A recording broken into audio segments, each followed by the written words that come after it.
What is up, you guys? Miami Hurricanes time, back at you with another video. We're continuing our show on Miami versus the Florida Gators. And we're breaking it down position by position. Now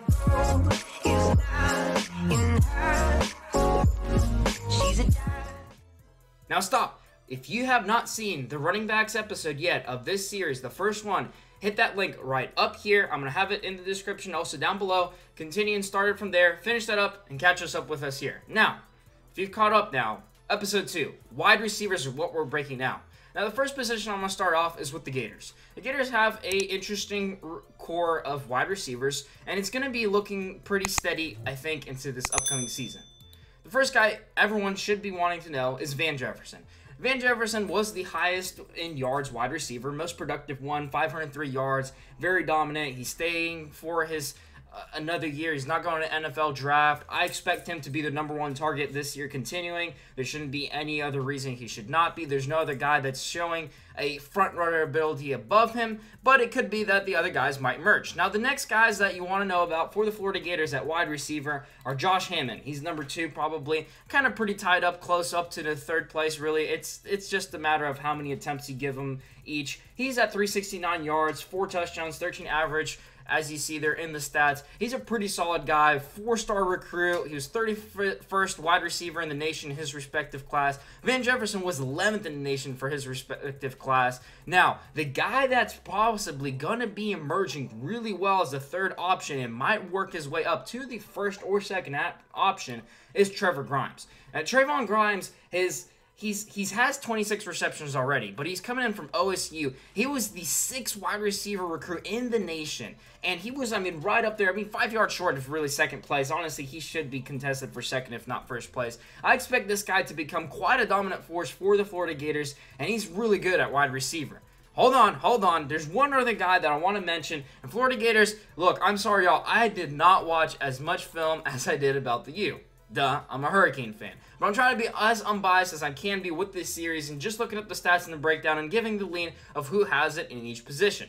The 3rd guy or 4th guy, I should say, for the wide receiver clue that may be an emerging star, maybe not, is really just me and what I've seen and kind of looked at short highlights in film.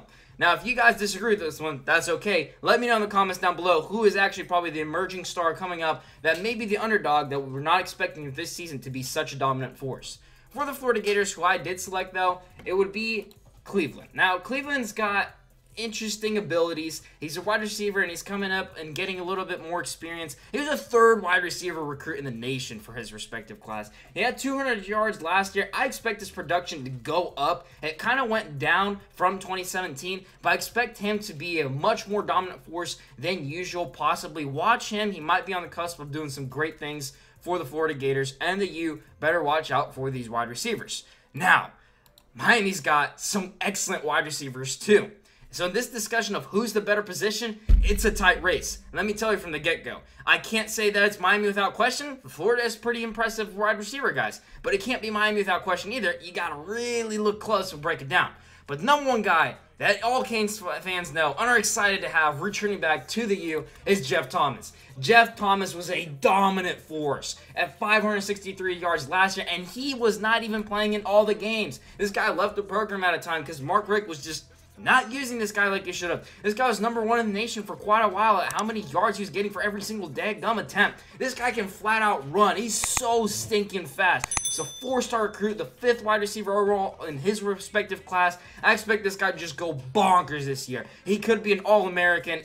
He's going to be an exciting wide receiver. Florida defense, better watch out for this guy for sure. He's definitely going to be the #1 target. Now, #2 target for Miami is actually an interesting one that I thought about because some people may disagree with it. He's never played for Miami in the uniform, but he's not one to be dismissed, and that would be KJ Osborne. Now, Gator fans, they're going to be going trash at me and saying, hey, this guy's a 2 or 3-star, whatever. He played at Buffalo, MAC competition, whatever. You can't deny his 892 yards. That's stinking incredible. I don't care where you go, okay? And this guy's an amazing work ethic, 6 foot, 200 pound, great body, great frame. This guy's possibly going to be a huge force for Miami. I'm excited to see him play in the ACC for Miami against the Florida Gators. He would possibly be the #2 target. Now, Keep in mind this whole discussion, wide receiver core group, for them to have a good day, you have to have an offensive line, given enough time for your quarterback. Your quarterback's got to be making good reads, good passes. A defense has got to be not playing good if the wide receivers are doing well, or they got to be playing really bad. Now, here's the thing. You got to keep a whole system in the picture, so that's why we're doing position by position breakdown. Wide receivers, they have a lot of different factors that affect how their game will be. So I can't tell you who's going to have the best day speaking before the game, but I can tell you which position probably has the more athletic ability. Now, the third guy for Miami is probably Mark Harley. Honestly, he's really number 2 guy, but it would have been Cager and a couple other guys. They transferred out. We got other guys transferring in. Mark Harley was a pretty good for it. He had really good chemistry in N'Kosi Perry. It will be a question of who's the quarterback starting for the U that I think will be the top targets, because, and I couldn't throw him in there, we all know, us Canes fans, Brevin Jordan, the tight end, amazing guy. If Tate Martell is getting his waiver sign, you expect him to have one of the highest stats of all our receiving core, but he's a wide receiver, he's a tight end, not a wide receiver, excuse me, so I can't throw him into this conversation much. Just keep that on your thoughts and mind. So, Mike Harley is what I'm going to throw as number 3, but the guy to watch out for that's upcoming for the U is probably Mark Pope. Mark Pope is a 4-star, 11th wide receiver in the nation. He hasn't had a huge dominant performance year yet. He was a freshman, you know, and such, and he's just acclimating to the program. I expect this guy to possibly just explode this year, to be an underdog, guy that no one's expecting, nobody knows yet, but he's going to be on the emergence of building up his career and having possibly a phenomenal season. Now, with all of this in mind, here's the stat that I am going to throw up that's not wide receiver considered, and that is the defense. The defense and the backs and all of them ability to stop the passing yards is a huge factor for wide receivers. Now, it doesn't mean that this is what's going to happen in 2019 because we can't know. We can only look at the numbers previous years. The teams don't stay the same. Florida Gators had a good defense. The Hurricanes had a good defense. But they had some guys leave and go to the NFL draft and such. So you have to keep an eye out. But they have new guys coming in. But if you look at the 2018 stats, Miami straight up dominated, all right? Miami here, number 1 in passing yards allowed as a defense, was just straight savage. Florida Gators weren't awful too either. 13th place. Now there's a couple of differences. You'll see the biggest stat to me that sticks out is 180 yards allowed. Miami had 135 yards allowed per game. But we all know how much these stats matter because you see here Michigan's defense was number 2, and we all know how that went in the Michigan-Florida Gators game. So just keep this in mind. It's a general analysis, and you know, there's so many aspects that come when you're a wide receiver. These are the top targets for each teams and the athleticism and ability that they bring, I believe. I think in this one, it's a close one. It's a really close one.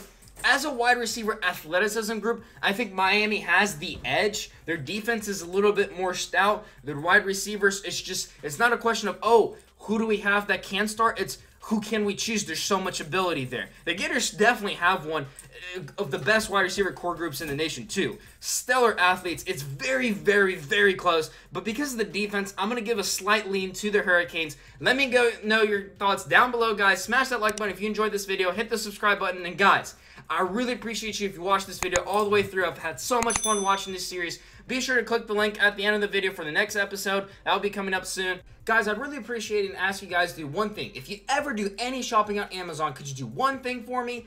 Any of my videos, you just go down there in the description, click on any of these affiliate links. You don't have to buy the product that's in the link, but you can. Any product that you look up on Amazon, heck, if you want to look Miami versus Florida Gators, see this book right here, and I wanted to buy it, bam, if you buy it, a small percentage revenue goes to me. It helps out. 100% of that revenue is going to go to the channel quality improvements on all levels of all sorts. I'd greatly appreciate it, guys. Thanks.